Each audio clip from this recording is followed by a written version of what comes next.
So Webparts360 were founded in 1999 and have been a Microsoft certified partner since 2001 at the very inception of the SharePoint. We are headquartered in Malaysia. We've got offices in both the UK and the Silicon Valley. And after a chance meeting with the then SharePoint product manager, Joel Oleson, he convinced us to start selling our AppStudio product instead of using it for internal development, because he found it accelerated SharePoint development. He thought it was easy to use. He liked the fact it was self-documenting and it required no coding at all. So what we're going to show you in our demonstration today is how you can build an application in SharePoint through 4 processes. First, we're going to show you defining data, then defining the process. We're going to build reporting using Silverlight dashboard, and finally build navigation. So what you'll see on the screen now is SharePoint 2010. This is a subsite, and on the side, highlighted in blue, is lists. Now we use lists a lot. This we use as a relational database. On the list you have the various categories. There's projects, project categories, expenses, departments, and even the project reports. Now, we ask the question at this stage, where is an application in SharePoint? If you take a look at SharePoint, you can see clearly that it's a very good tool for managing your website, but it's not an application. Your information is probably stored in lists, in libraries, or in pages. So what Webparts does is it allows you to see an application in SharePoint. You'll see AppStudio is on the Site Actions menu. Once you open it for the first time, AppStudio takes over SharePoint and provides you with an interface that will actually manage the whole system. So we're going to be using project reports. AppStudio has control over all the functions,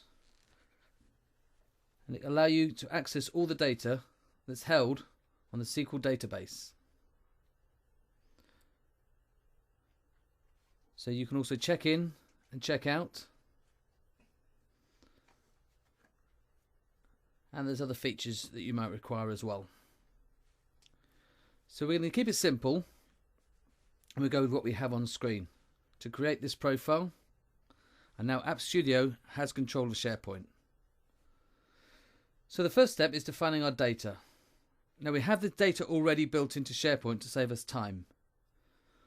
So I'm just going to link it and put it into AppStudio. I'm going to take all the lists, and you see how quick it comes in. So if we drill into it a bit, you can see the data is still in SharePoint but linked through AppStudio. We're providing a visual view of the relationship within SharePoint. We're going to go and have a look at this now. We're going to view it through a diagram. We're going to look through an ER diagram. What we say, there's a core of the system is the projects file. These belong to departments, and they have categories associated with them. We have expenses. They're associated with the projects, and also expense types. Now we need reports from our projects too. Notice that the AppStudio has automatically built the relationships depending on where we drop the file. So it actually documents your database design, and you can even drill down to look at the views. Now, unlike many ER diagrams you may have used, it will keep itself live. So we save this, and the data gets used in everything that we do.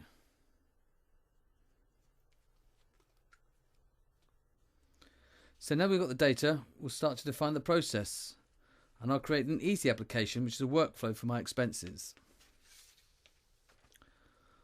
So to start, select the workflow, and we drag the stages onto the canvas, and we need to rename each of the stages, and they are submit, approve, and process. So next we determine the branching logic. Now this links the stages together. And you can also determine the conditions for each of the stages. For example, when the status is equal to approve, then branch to process. Also, we can branch for when the status is equal to rejected.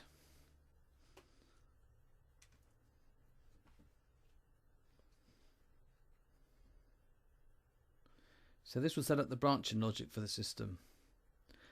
Next, we need to set up the permissions. Now in this case we'll use mean, which means everybody. You need to set up a new form. Now on this form you can specify the layout and the access permissions for each column. So these are the views the users can edit on the form, which they can't edit or are hidden.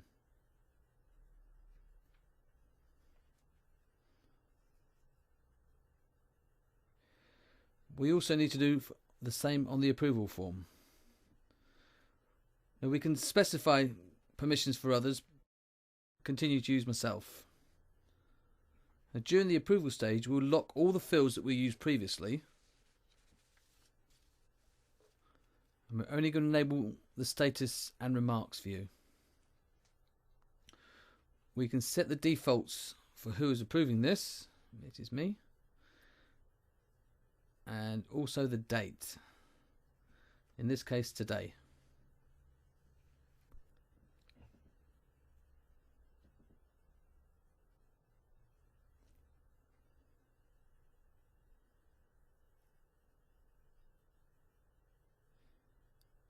In the process stage we can delete the form in order to lock it.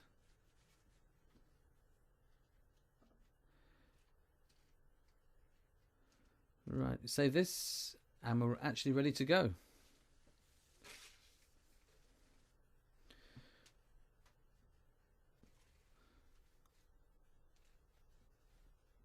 So now we can go and see how it looks.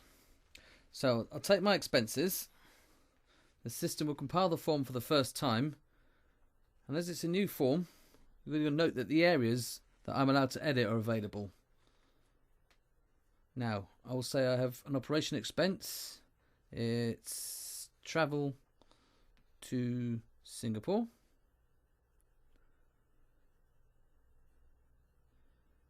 It's going to cost me 4,500. We're going to the Australian conference, and I'm travelling business class. I save this and it's in.